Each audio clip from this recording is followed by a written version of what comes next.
retrouver pour le journal sur la télévision togolaise. Madame, Monsieur, bonsoir. Et voici les titres de cette édition. Nous sommes là pour accompagner les pays qui opèrent des réformes. Nous sommes prêts à les soutenir. C'est ce qu'a annoncé ce jeudi le président de la Société financière internationale SFI au lancement du rapport Pays Doing Business 2020. Le Togo a gagné 40 places et le chef de l'État fort Essozimna Nyazingbe n'a pas manqué de le saluer. Et puis la SFI ouvre officiellement ses bureaux au Togo, une manière pour l'institution de soutenir le pays lancé dans l'atteinte des objectifs du plan national de développement PND. Et c'était en présence du chef de l'État fort Essozimna Nyazingbe. Voilà donc pour les titres. Jeudi mémorable au Togo, les réformes qui ont valu le bond spectaculaire de 40 places au Togo dans le rapport Doing Business 2020 ont été présentées ce jour. C'était ce matin à l'hôtel du 2 février en présence du chef de l'État fort Essozimna Nyazingbe. D'abord, les images de l'arrivée du président de la République sur les lieux.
Là, le Togo a fait des réformes majeures qui permettent aux... Nous avons toujours eu la victoire modeste. C'est ce qu'a déclaré ce jeudi le chef de l'État fort Essozimna Nyazingbe. Dans son discours, tout en félicitant tout un chacun pour ce score, le président de la République a lancé un appel à maintenir le cap. Je vous propose d'écouter le chef de l'État. Monsieur le Premier ministre, Madame la Présidente de l'Assemblée nationale, Madame, Messieurs les présidents des institutions de la République, Mesdames, Messieurs les membres du gouvernement, Monsieur le vice-président de la Société financière internationale pour le Moyen-Orient et l'Afrique, honorables députés à l'Assemblée nationale, chers amis du corps diplomatique, de nos amis du secteur privé. On n'a pas toujours été amis, mais je crois qu'aujourd'hui nous célébrons une victoire commune. Salut également les honorables chefs traditionnels, les autorités militaires, les amis de la presse et de la société civile. Aujourd'hui, nous laissons nos querelles et nos disputes de côté pour célébrer le Togo parce que ceux qui connaissent le Togo, je crois qu'on nous le reproche souvent et moi-même, on a plutôt la victoire modeste. On n'aime pas trop célébrer ce que nous avons réussi. Et n'eût été l'insistance des uns des autres, je ne suis pas sûr que je serai devant vous parce que je pense déjà à l'année prochaine. Il y a 2 ans, nous étions 156e et quand le rapport est sorti, les ministres savent que le jour-là, le Conseil des ministres a été chaud parce que je n'étais pas du tout content. Nous avions régressé et nous étions avant-dernier dans l'espace UEMOA. Mais cela a eu le don de nous réveiller et de nous dire mais ce n'est pas possible puisque nous avions connu une progression et nous redescendons. Qu'est-ce qu'il fallait faire pour pouvoir avancer? Et puis, rappelez-vous toutes les tracasseries que nos populations vivaient, les titres fonciers, les gens avaient oublié qu'ils devaient déposer leur dossier. L'électricité, on dit je suis allé me raccorder mais ça ne marchait pas. Enfin, pour une fois, on reconnaissait que le classement reflétait une certaine réalité. Il faut reconnaître que c'était difficile pour les usagers et pour nos compatriotes. Donc nous avons pris l'initiative de nous rapprocher davantage du groupe de la Banque mondiale, que je salue pour l'aide qu'ils nous apportent, notamment le bureau local et nos amis de la SFI, pour essayer de mieux comprendre ce qu'il fallait faire pour améliorer la situation. Et naturellement, nous avons mis en place par décret la cellule climat des affaires que dirige admirablement Madame la ministre Johnson. Et puis, nous sommes allés à l'assaut de nos difficultés. Nous ne sommes pas allés seuls, nous avons commencé à rencontrer nos amis du secteur privé. Bon, ils avaient des problèmes comme ça. Je dis, il y a ça qui ne va pas, il y a ça qui ne va pas, il y a ça qui ne va pas. Je dis, mais comment ils font pour gagner de l'argent alors si tout ça ne marche pas dans le pays? Nous avons nos amis les notaires qui aussi, à chaque fois qu'on pensait avoir fait des progrès, quand le résultat sort, on se rend compte que les réponses ne sont pas conformes à ce que nous avions espéré. Je crois que le président de la Chambre des notaires qui est ici se souvient des va-et-vient qu'il y a eu. Madame aussi, vous vous souvenez des difficultés de compréhension que nous avons eues. Mais aujourd'hui, nous sommes tous fiers des pas qui ont été réalisés par les uns et les autres et surtout de l'impact que cela a.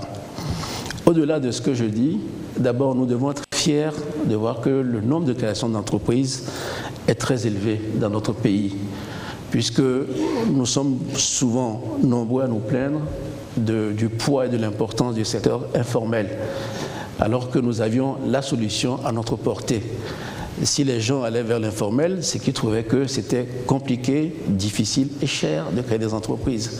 Nous avons fait les sacrifices qu'il fallait, c'est vrai, il y a un manque à gagner, mais l'impact pour un jeune Togolais qui se découvre à la tête d'une SARL, je crois que c'est important pour lui d'abord, pour sa fierté, pour son ambition et finalement pour le pays. Au-delà de cela, nous avons adopté un PND et hier j'en parlais avec notre Chief PND Officer, M. Carlos Lopez, dont je salue la présence ici. Quand nous avons fait ce beau plan, et donc il fallait chiffrer le coût de ce plan. Comment allons-nous faire pour développer l'axe 1, l'axe 2, l'axe 3? Et donc le coût était extrêmement élevé. Et nous avons regardé les possibilités que nous avions.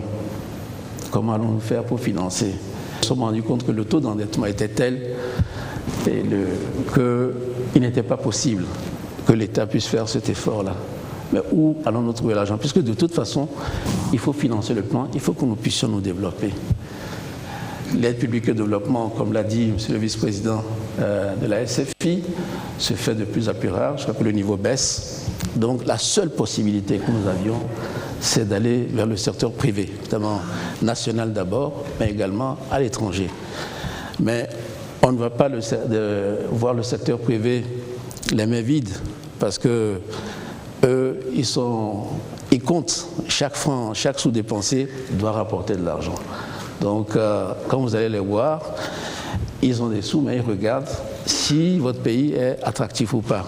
Donc, il y avait une impérieuse nécessité de réformer nos habitudes, nos institutions, nos procédures, supprimer certaines, pour rendre le pays beaucoup plus attractif. Nous n'avions plus le choix.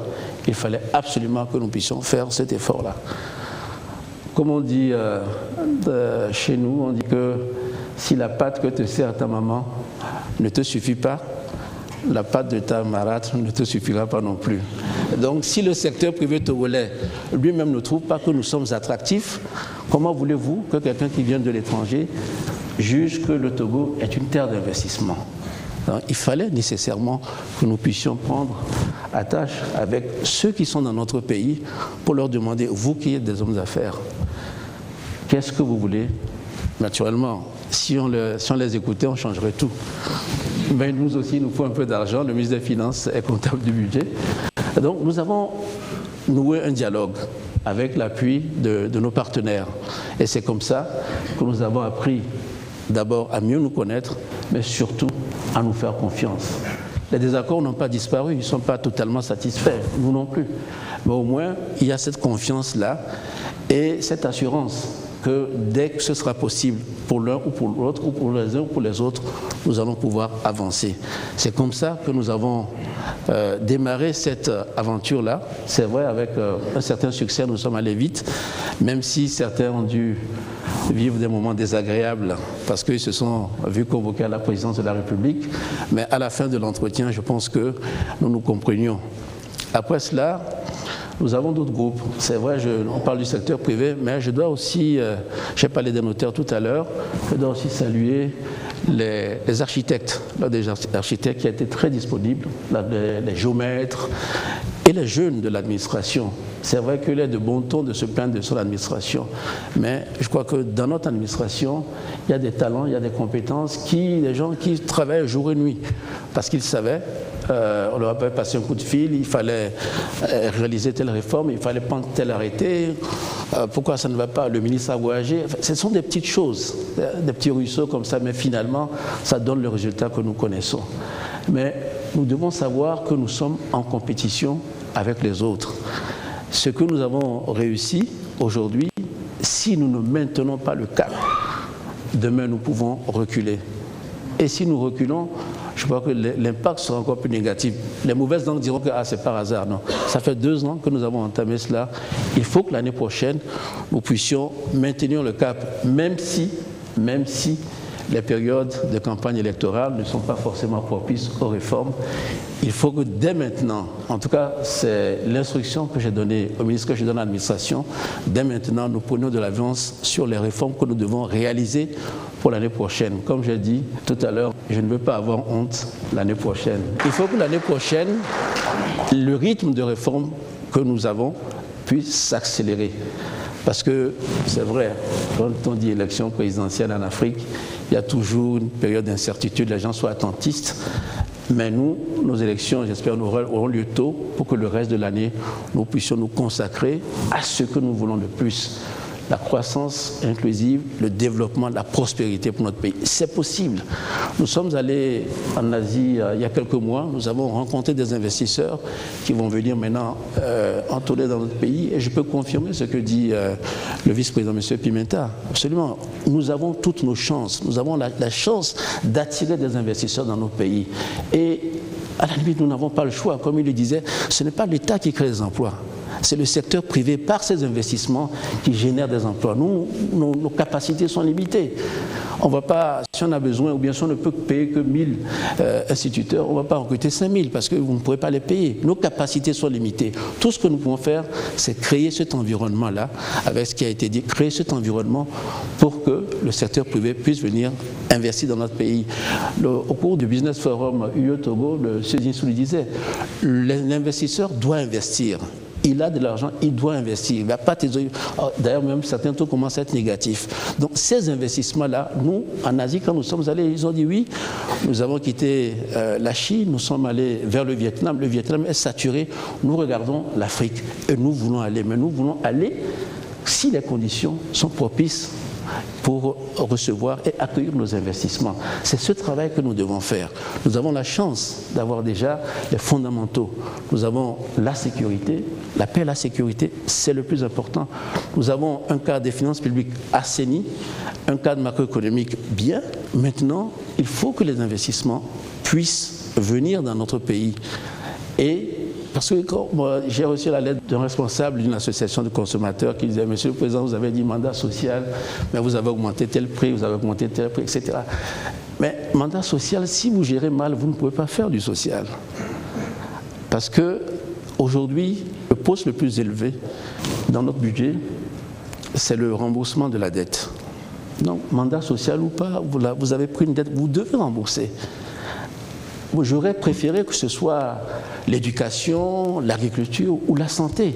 Mais la réalité à laquelle je suis confronté, c'est que je dois rembourser mes dettes. Donc si vous gérez mal ou bien il y a du laxisme dans la gestion, vous ne pourrez pas financer le social. Et nous savons, vous l'avez rappelé, le taux de pauvreté est élevé sur notre continent et dans notre pays. Il faut nécessairement le réduire.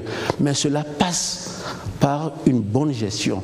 Cela passe par ce cadre-là que nous sommes en train de créer. Ces réformes que nous devons faire, c'est toujours douloureux parce que les réformes ont toujours un prix. Il y a toujours quelqu'un quelque part qui est lésé quand on fait des réformes. Tout à l'heure, on a chiffré ça, on a dit bon, on a perdu un manque à gagner de temps 2 milliards. Mais in fine, c'est le pays qui gagne, c'est le Togo entier qui gagne. C'est la richesse qui est créée de façon beaucoup plus importante. Alors, je veux vous dire, ne vous lassez pas de faire des réformes. Travaillons pour que le Togo ait cette place-là de meilleur réformateur en Afrique. La marge de progression est encore grande. Et je sais que si nous maintenons cet esprit-là, cette coalition entre l'administration, entre le secteur privé, entre les autres corps de métier, les architectes, les notaires, les avocats, tous ensemble, nous pouvons réussir. De toute façon, comme je l'ai dit, nous n'avons pas le choix. Nous devons le faire et faisons-le bien. Je vous remercie de votre attention.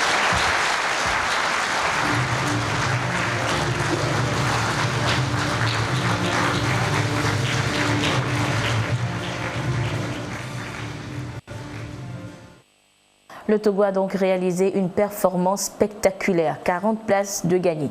Et la Banque mondiale et la Société financière internationale ont félicité le pays pour des avancées significatives réalisées ces dernières années en matière d'amélioration du climat des affaires. Le compte rendu avec Edem Sousoupo. Célèbre une réussite historique en matière d'amélioration du climat des affaires et des réformes.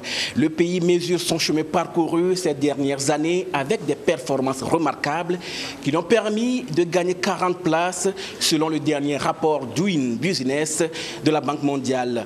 Le Togo doit maintenir le cap des réformes, à en croire le chef de l'État-fort Sozona Gnassingbé, présent au lancement du rapport pays 2020 Doing Business de la Banque mondiale. Pour la première fois, le Togo a franchi le cap d'un classement à 2 chiffres. 97e selon le 17e rapport Doing Business. Le Togo s'est engagé ces dernières années dans un processus de réforme structurelle de son économie sous l'impulsion du chef de l'État fort Sozona Gnassingbé. Premier pays réformateur en Afrique, premier dans l'espace CEDEAO et dans l'UEMOA, premier dans l'OADA et 3e dans le monde. Des réformes approfondies ont permis de faire du Togo une destination de premier choix des investisseurs. Pour comprendre le miracle togolais sur les réformes réalisées ces derniers mois, il faut de toute évidence se référer à 3 choses. En premier, les choix opérés par le gouvernement togolais. En second point, la volonté politique affirmée. Et enfin, le pragmatisme et le leadership des plus hautes autorités, en particulier de son Excellence, Monsieur le Président de la République, dont la détermination reste constante.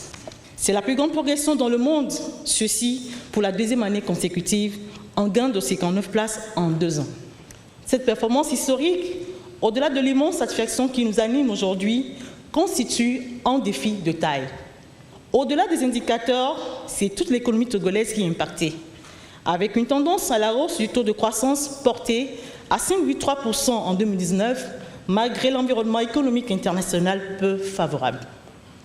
Toutes ces réformes ont généré et vont continuer par générer des retombées possibles pour notre pays.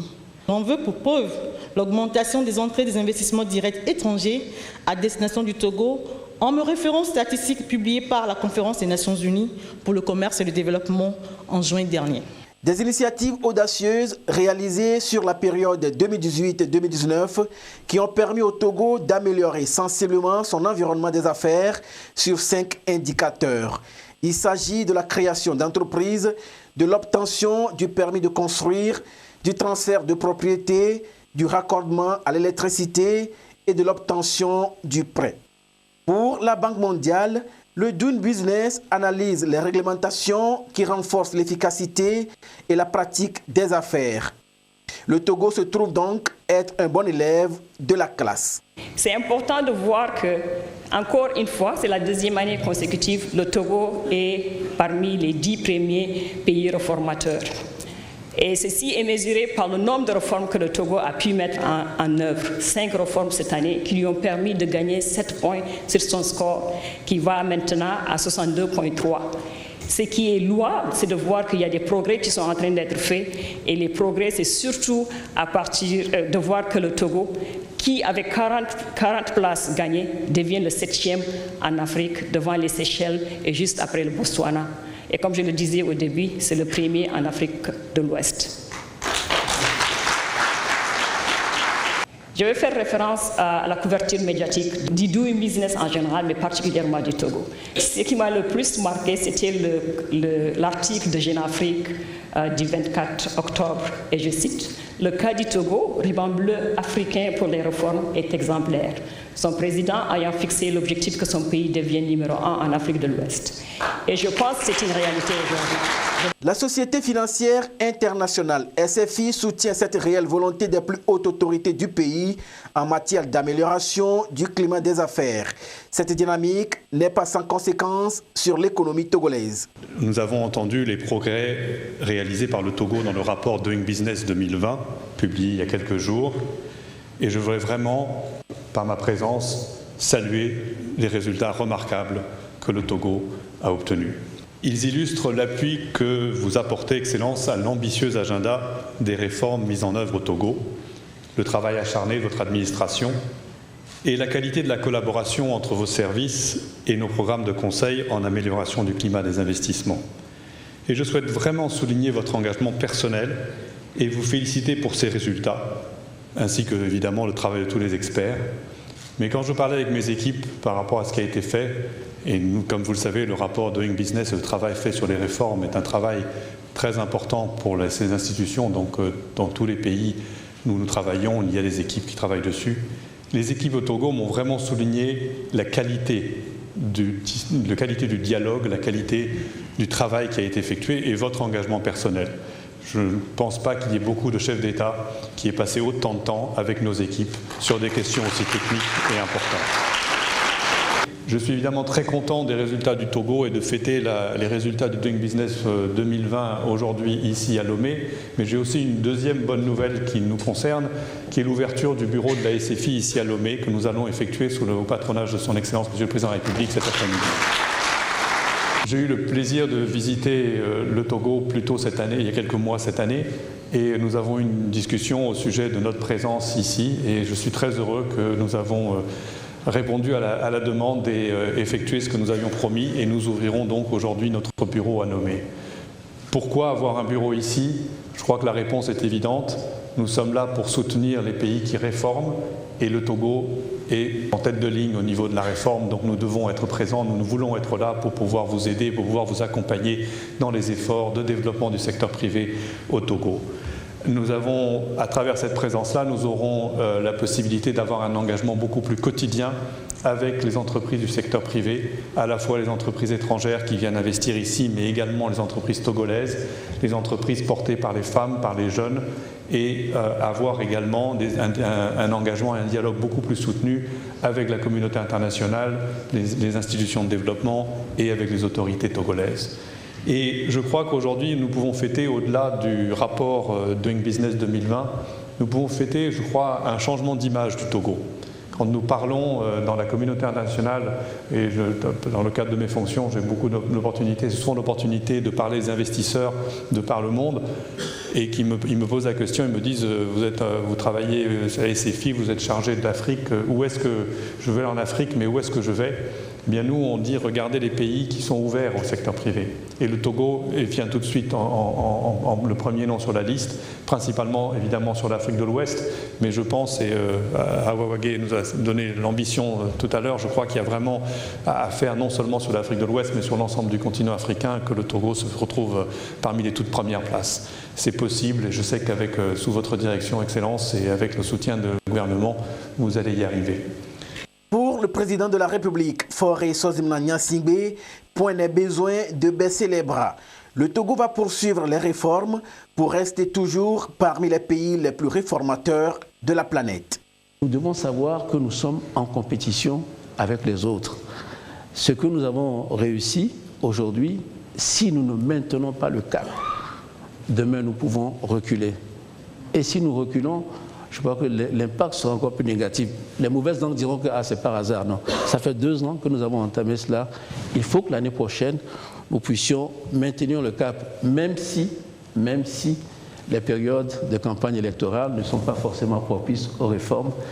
Il faut que dès maintenant, en tout cas c'est l'instruction que j'ai donnée au ministre, que je donne à l'administration, dès maintenant nous prenions de l'avance sur les réformes que nous devons réaliser pour l'année prochaine. Je ne veux pas avoir honte l'année prochaine. Il faut que l'année prochaine, le rythme de réforme que nous avons puisse s'accélérer.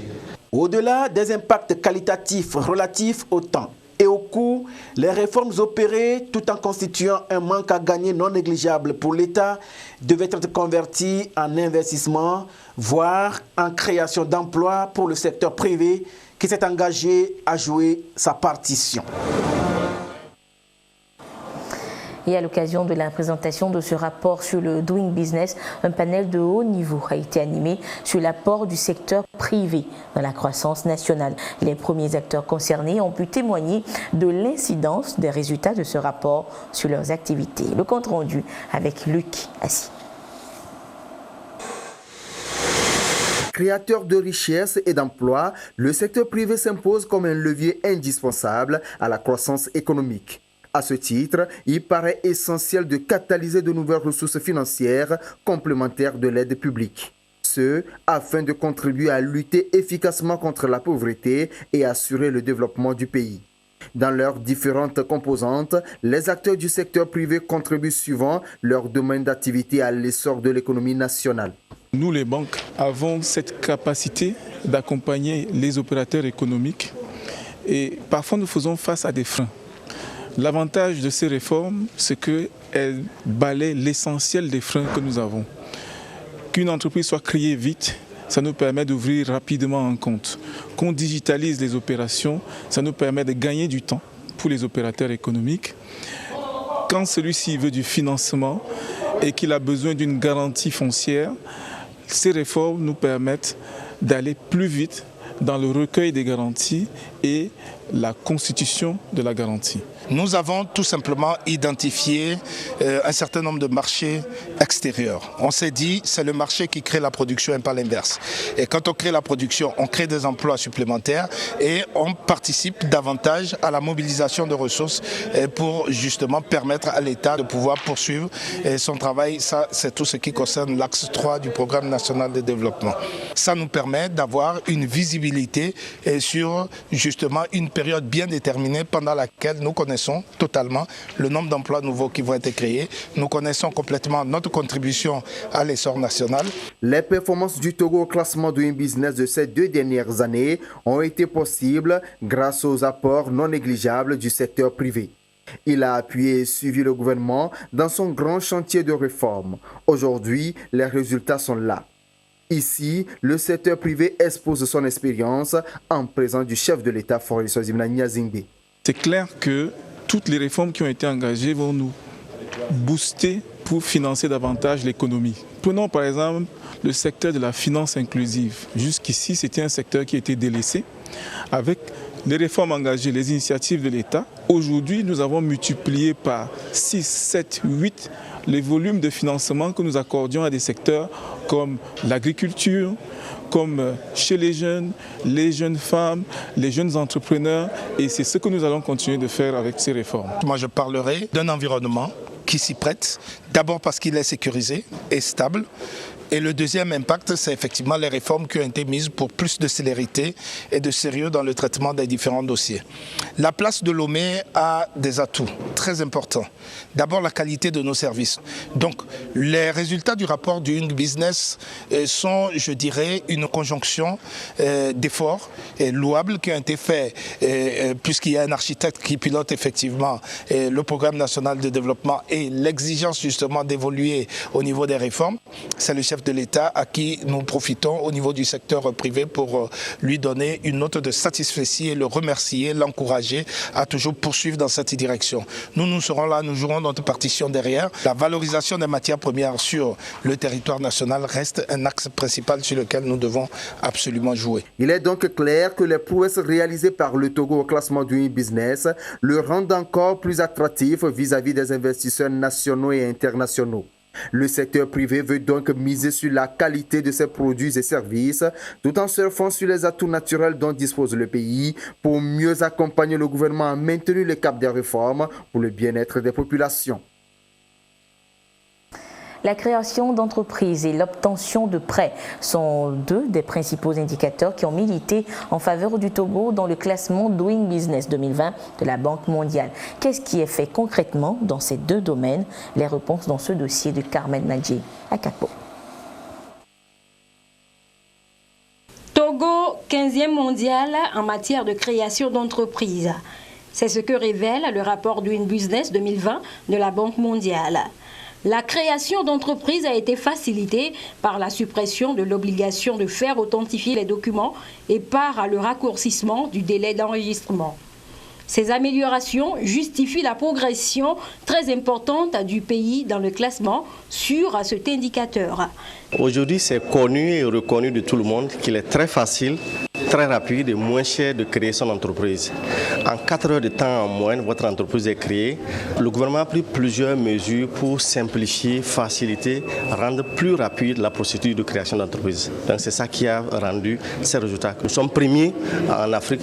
De la 84e place en 2019, le Togo bondit à la 15e place en matière de création d'entreprise, soit un bond de 69 places. Une performance appréciée à juste titre par le secteur privé. Nous l'avons mérité. Les hautes autorités ont travaillé pour que ce classement puisse être possible. Nous avons eu tant de réformes, que ce soit sur le plan foncier, que ce soit sur le plan de création des entreprises et beaucoup d'autres domaines, à savoir faire en sorte que chaque Togolais qui exerce dans le commerce puisse le faire librement avec l'accompagnement de l'État. Et je tiens à dire très sincèrement que nous avons constaté ce changement de paradigme vis-à-vis de nos autorités qui ont une oreille attentive vis-à-vis du secteur privé togolais. Ces entreprises qui sont créées doivent rentrer dans le lot des petites et moyennes entreprises, petites et moyennes industries.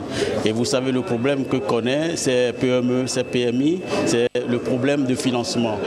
La cellule qui facilite cette création des entreprises permet aujourd'hui de pouvoir obtenir des crédits pour ces entreprises. D'importants progrès ont également été notés par l'institution de Bretton Woods dans le domaine de l'obtention de crédits. Sur cet indicateur, le Togo est passé de la 96e place l'année dernière à la 48e place cette année. L'obtention de prêts est l'un des principaux facteurs qui ont propulsé le pays au 97e rang mondial. Si le Togo a eu des résultats sur l'accès au financement, c'est quelque chose qui est très important pour le secteur privé.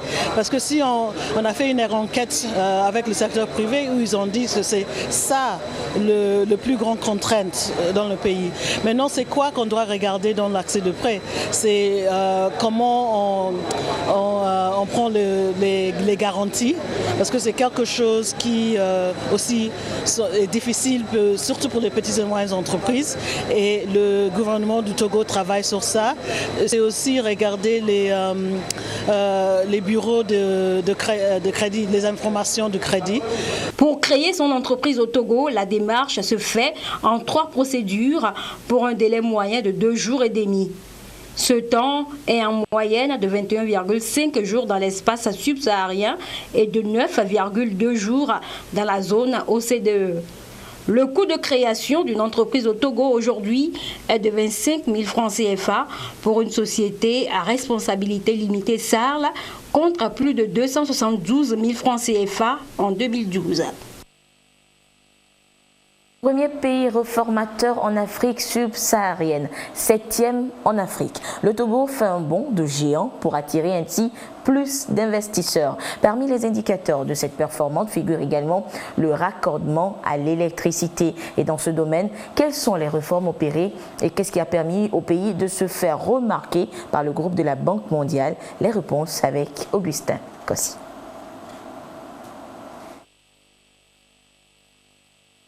Au nombre des éléments ayant concouru à cette trajectoire à la hausse, le raccordement à l'électricité. Sur cet indicateur, le Togo a gagné un score de 80 points, soit une progression de 2,6 par rapport à 2019. Le pays passe ainsi à la 105e place. 3 réformes majeures ont été opérées. Le premier élément sur lequel nous avons beaucoup travaillé, c'est le coût de raccordement.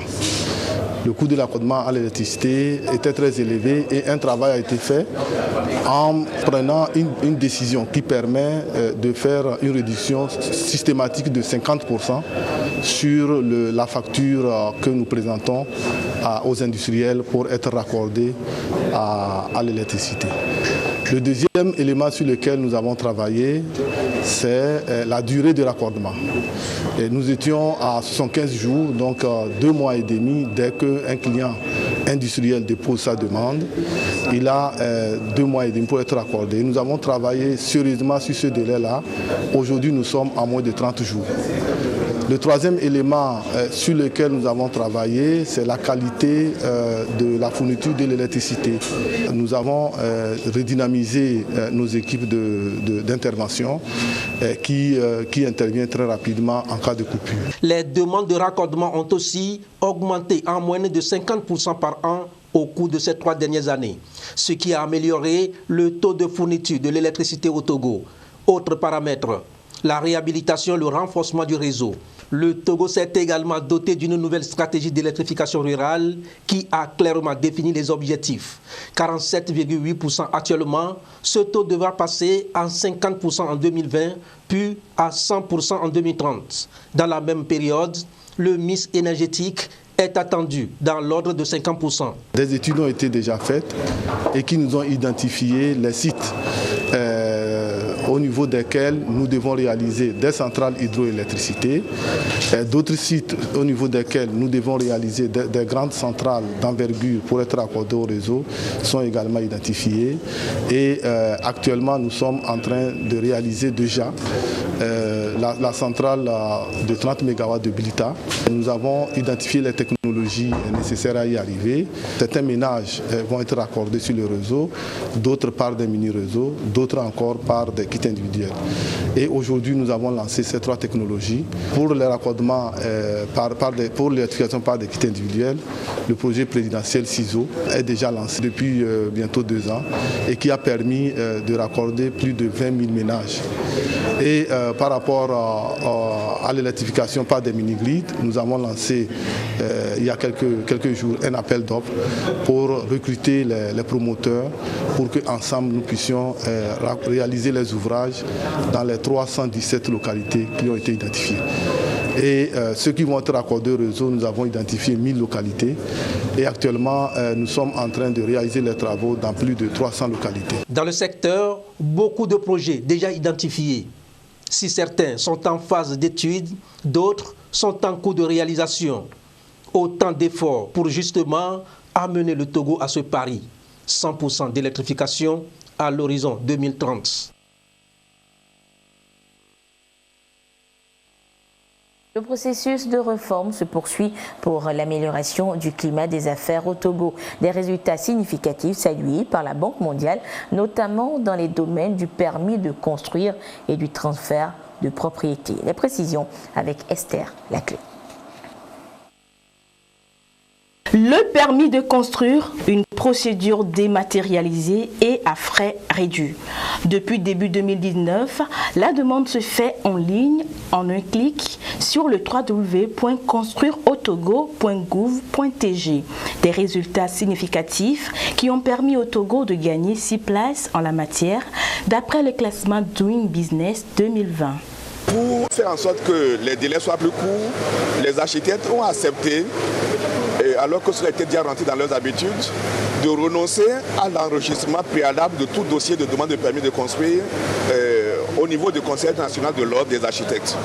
Ensuite, nous avons travaillé, l'ordre des architectes a travaillé avec le gouvernement et donc à la relecture des tests du dispositif réglementaire qui existait et avec l'appui de la Banque mondiale, donc ce processus a accouché d'un décret qui date d'avril 2016 et qui régit désormais l'acte de bâtir au Togo, l'ensemble des actes d'urbanisme.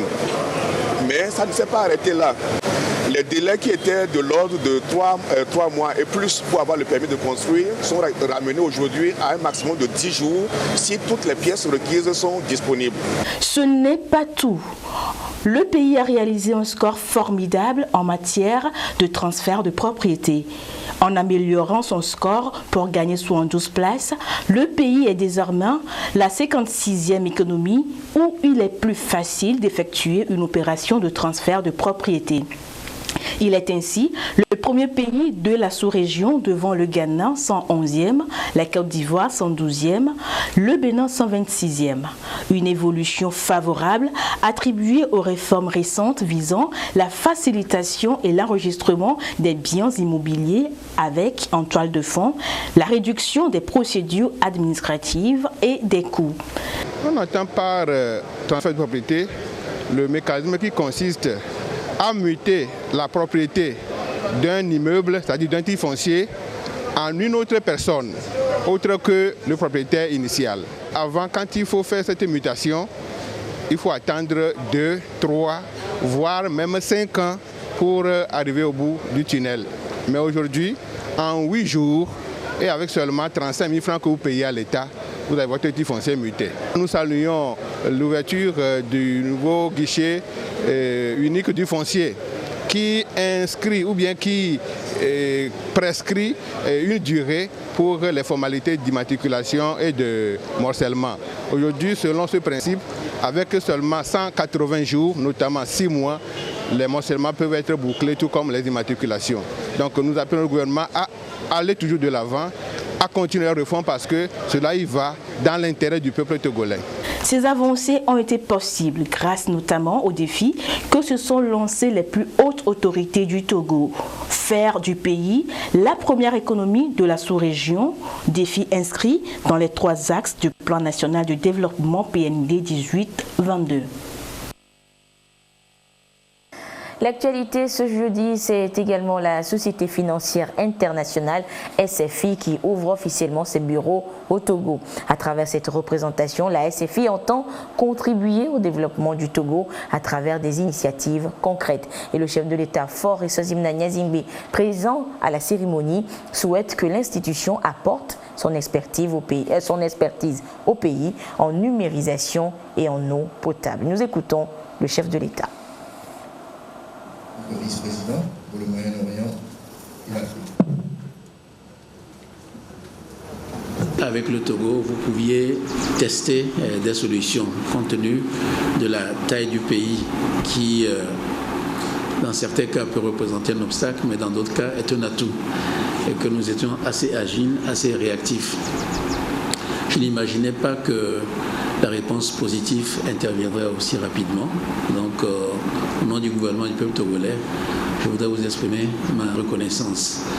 Parce que les expériences que nous avons eues avec la SFI, notamment les participations que vous avez prises avec certaines entreprises en termes d'investissement, mais surtout l'étude que vous avez financée pour l'électrification rurale, qui nous a amené à adopter une stratégie qui est saluée par tout le monde, notamment les acteurs du secteur privé, nous démontre qu'avec la SFI, il y a des synergies possibles. qu'avec la SFI, nous pouvons profiter de votre expertise qui est grande puisque vous êtes dans beaucoup de pays et nous ne soupçonnons pas, à mon avis, ou nous sous-estimons pas tout ce que le secteur privé peut apporter et les problèmes qu'il peut résoudre dans des modèles économiques qui sont à la fois profitables pour nous. Si vous prenez le programme CISO qui nous permet d'électrifier des villages qui probablement n'avaient pas pensé qu'ils auraient pu avoir accès à l'énergie à des coûts compétitifs. Et nous, en tant qu'État, de dire que nous pouvons donner cet accès à nos populations sans que cela ne nous coûte, sans que cela coûte au budget de l'État. C'est une illustration de ce qu'on peut faire, et ça c'est grâce à la stratégie. Aujourd'hui, quand un acteur privé vient au Togo dans le domaine de l'énergie, il sait ce qu'il peut faire, nous savons ce que nous pouvons attendre de lui, et le dialogue en est facilité. Parce que bien souvent, quand vous n'avez pas de stratégie claire, vous êtes obligé de réagir à ce que l'on vous propose. Et souvent, celui qui vient sait ce qu'il recherche. Mais vous n'avez pas toujours une claire vision de ce que vous voulez. Vous acceptez et après, vous vous rendez compte que vous avez commis des erreurs, il faut corriger, etc. Et donc l'expérience que nous avons eue avec vous, et notamment la stratégie en matière d'électrification, nous avons dit que nous souhaitons la répliquer dans le domaine de l'accès à l'eau potable, notamment dans les zones rurales, dans le domaine de la numérisation.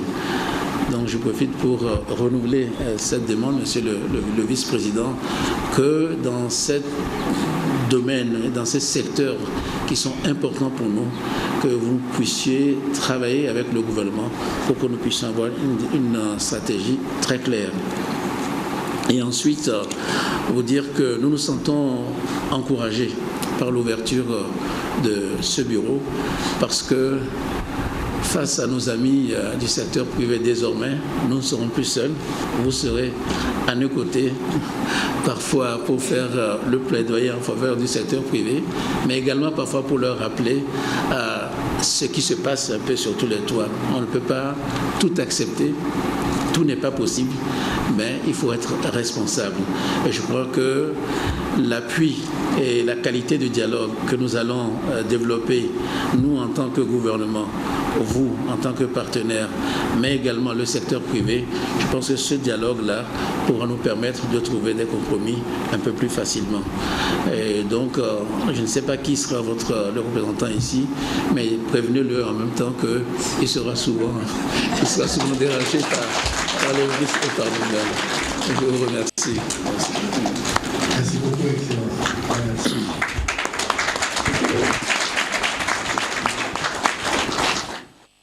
C'est donc officiel, depuis ce matin, la Société financière internationale SFI a son bureau de représentation au Togo. L'institution veut davantage accompagner le secteur privé à jouer son rôle dans la mise en œuvre du PND, le Plan national de développement. Yata Aratem Ekwi Salah. Le chef de l'État Fort Essozinania Singbe ouvre officiellement les bureaux de la Société financière internationale SFI au Togo. Et ces accords de siège signés entre le gouvernement et l'institution marquent pour les deux parties un engagement à long terme au bénéfice de la promotion du secteur privé. La SFI, en renforçant son équipe au Togo, veut davantage aider les plus hautes autorités du pays à atteindre les objectifs assignés au Plan national de développement, dont 65% du financement sont attendus du secteur privé. C'est pour nous une date historique puisque c'est la première fois que nous aurons une présence dans le pays, au Togo, avec une équipe sur place qui va travailler avec les entreprises privées togolaises, avec le gouvernement, les partenaires de développement pour contribuer au développement du secteur privé. Alors ce qui nous motive notre installation ici, c'est principalement parce que nous voyons que le gouvernement a adopté une politique très ouverte pour le secteur privé qui encourage le secteur privé. Le Togo a monté de 40 places dans le rang, c'est le plus grand bond de tous les pays du monde, donc c'est vraiment un progrès remarquable avec des réformes concrètes qui ont un impact sur la vie des Togolais Togolais et les Togolaises, la vie de tous les jours. Il s'agit de faciliter pour ouvrir une entreprise, de transfert de propriété, donc des étapes qui sont importantes dans la vie d'une entreprise. Et nous, la Société financière internationale, nous sommes le bras secteur privé du groupe de la Banque mondiale. Nous voulons être là pour accompagner cet effort. La SFI a déjà marqué sa présence au Togo dans les secteurs des énergies et logistiques notamment. Des apports salués à cette occasion par le chef de l'État Faure Gnassingbé qui attend plus. Et l'institution a réaffirmé sa disponibilité à accompagner les projets et programmes du Togo. Elle compte élargir son champ d'action sur d'autres domaines stratégiques. Le chef de l'État nous a effectivement lancé le défi de dire regardez d'autres secteurs et ce défi est relevé. Nous serons très contents d'intervenir dans d'autres secteurs où le secteur privé peut jouer un rôle important. Comme vous le savez par exemple, Togo a un potentiel au niveau de l'agriculture qui est important, donc nous pourrons faire plus sur ce secteur-là. Le Togo également, de fait de sa situation géographique et de l'accès au port, a une capacité de devenir le hub logistique pour la sous-région.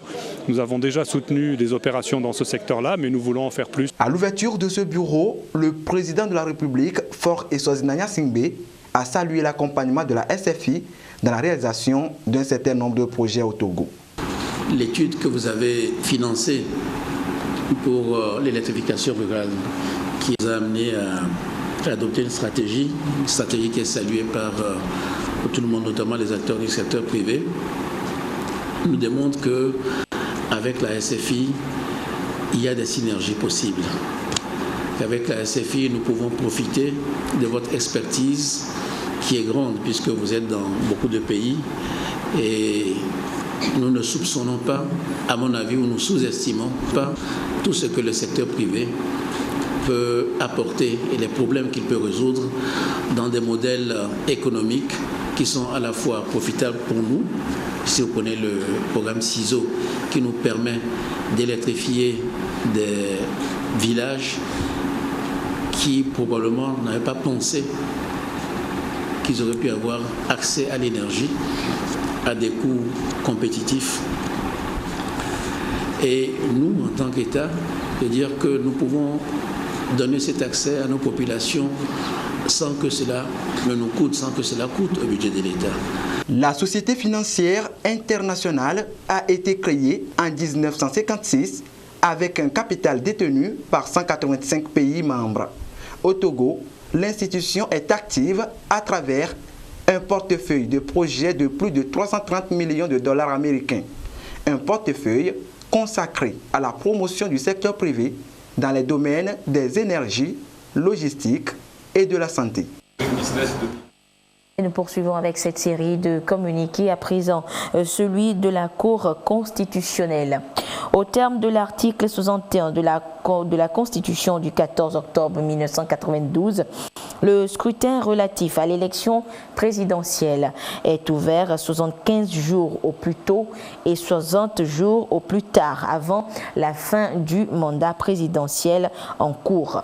Le mandat du président en exercice qui a débuté le 4 mai 2015, date de prestation de serment, prend fin le dimanche 3 mai 2020.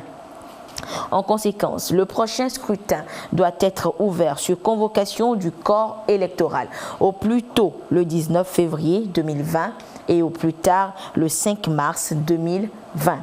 En outre, au terme de l'article 153 de la loi numéro 2012 du 29 mai 2012, modifiée par la loi numéro 2013 du 19 février 2013 et de la loi numéro 2013-008 du 22 mars 2013, portant code électoral. La déclaration de candidature est déposée à la CENI 45 jours au moins avant le jour du scrutin.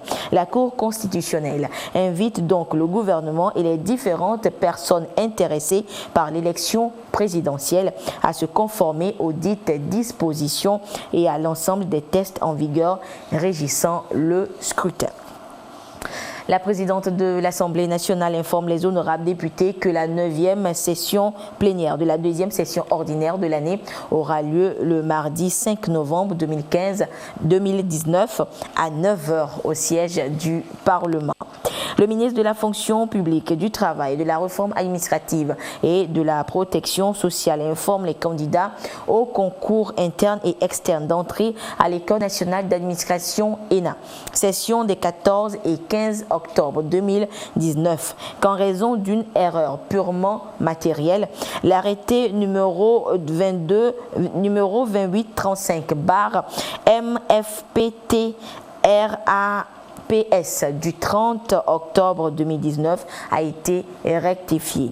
L'arrêté rectificatif des résultats des candidats admissibles pour passer les épreuves orales peut être consulté au lieu suivant: à Lomé, à l'École nationale d'administration ENA, à Kara, à la direction régionale du travail et des lois sociales. Comme prévu, les épreuves orales d'admission se dérouleront le samedi 2 novembre 2019 à 7h à l'École nationale d'administration à Lomé.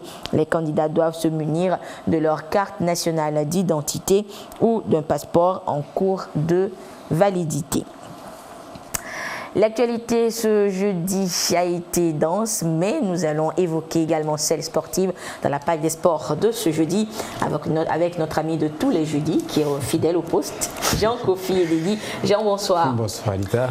Jean, un mot de tennis pour commencer. Le Kakaveli Tennis Club de Lomé initie un événement, le Gentleman Open de Kakaveli. De quoi s'agit-il? Oui, il s'agit bien d'une compétition de tennis ouverte aux seniors et aux vétérans.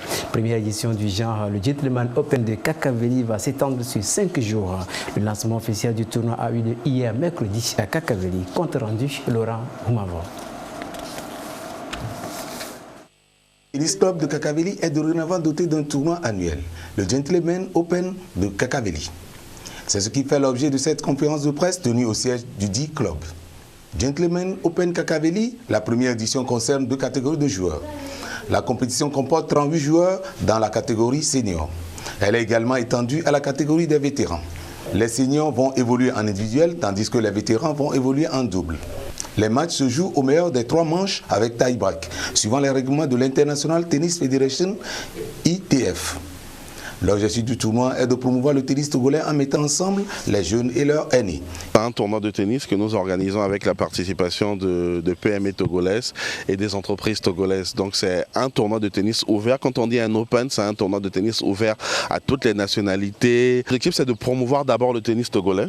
D'accord, c'est surtout de promouvoir, de créer une certaine émulation sur la scène locale et après de doter aussi le club d'un événement annuel, parce qu'il faut dire qu'il y avait déjà plusieurs événements qui se déroulaient, mais de façon officielle, le Kakaveli Tennis Club qui abrite le Gentleman Open de Kakaveli n'avait pas un tournoi officiel dans le calendrier. En dehors des prix mis en jeu, les seniors auront la possibilité d'engranger des points afin d'améliorer leur classement au niveau national. Le Gentleman Open de Kakaveli reste une initiative à encourager. Togo Cellulaire, comme vous le savez, est une société que nous disons souvent citoyenne. Voilà, nous avons voulu accompagner cette première édition qui est assez jeune, qui fait ses premiers pas, pour que les autres entreprises, en voyant ce qui se passe, qu'ils puissent accompagner les autres éditions. Juste après la conférence de presse, le public a eu droit au premier match qualificatif avec la victoire de Gakpo Junior de 7-0, 6-2, 6-2 sur Meleki Signan. Et Koudou Mustafa Bakatanga Gauthier sur le même score de 7-0, 6-1, 6-2. Et Jean, après le tennis, nous enchaînons avec la 3e journée du championnat national de première division prévue ce dimanche. Oui, Anita, et ce dimanche réservé aux amoureux du Curon, une affiche alléchante à Bafilo. En effet, le club local Sarasport reçoit Semassi de Sokore pour le derby team. Autre pôle d'attraction, la ville de Sokore où le duel des promus oppose le leader Unisport local à Ifodje d'Atakwami. Coup d'œil sur le programme et les enjeux de cette 3e journée avec Afrim Johnson. Grâce au hold-up 1-0 réalisé aux dépens de la SOTIRA Lomé lors de la 2e journée, Unisport est rentré à Sokode avec le manteau de leader. Manteau que le club de Kouloundé va entraîner au moment d'accueillir Ifodje d'Atakwami. Entre le 1er et le 13e au classement, les pronostics tournent naturellement en faveur des académiciens de Tchaoudjo. Cependant, Unisport devra s'attendre à une tâche des plus ardues. Et pour cause, Ifodje se déplace dans le chef-lieu de la région centrale avec l'intention d'en ramener sa toute première victoire de la saison. Accomplir un tel vœu devant celui qui tient pour l'instant la tête du peloton relèverait d'un exploit. Reste à savoir si Ifodje aura les moyens de concrétiser ses ambitions dans ses retrouvailles entre promus. S'il y en a par contre qui souhaiteraient voir Unisport trébucher sur le chaudron rouge, ce sont bien ces deux poursuivants immédiats, Dito et Sarasport. Mais dans ce cas, ces deux formations ne pourraient profiter véritablement d'une éventuelle contre-performance d'Unisport qu'en empochant chacune de son côté les 3 points face respectivement à Koroki Metete Yachamba et Semassi Abafilo, à condition que sa ligne offensive frappe aussi bien qu'elle l'a fait devant Ange de Nochin.